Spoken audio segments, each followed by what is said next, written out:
Y de otro informe, Fondo de Desarrollo Urbano FDA está actuando de forma diligente mirando que não está llegando a un final y tiene varios proyectos ainda pendientes. Deus graças,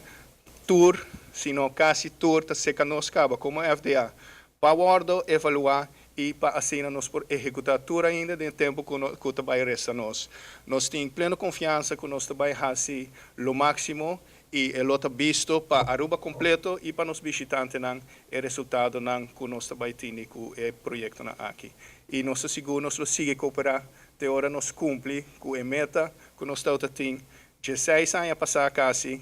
para melhorar a infraestrutura total de Aruba, pero também ribe outra área não, onde nós upgrade nos ainda nós upgrade organização não governamental, nós fazemos diferentes coisas e ainda nós estamos fazendo isso aí não, que tem viaja na nota sala de uma conferência de imprensa assim, pero é importante para notas sim, que fora de brick and mortar, maneira de dizer em inglês, nós invertindo de nos rende também para assim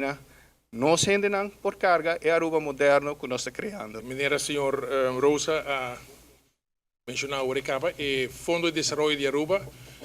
está chegando ao seu fim estatutório na final de ano 2015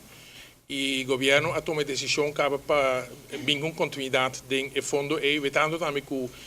depois de sua terminação estatutória, ele também tem balanço positivo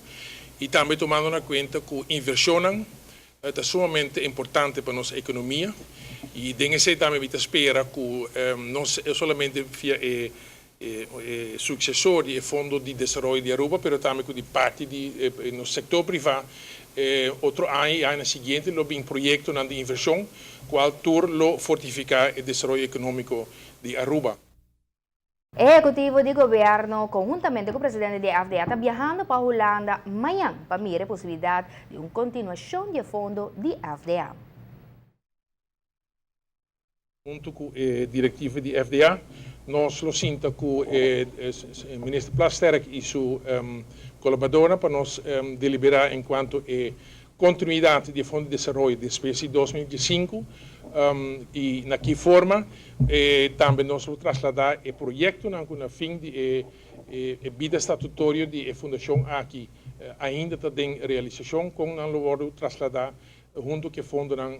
concernir para sucessor que é fundo de desenvolvimento número 2 qual vamos lançar outro ano diante do notário, pero esse ainda me atender naturalmente do nosso parlamento.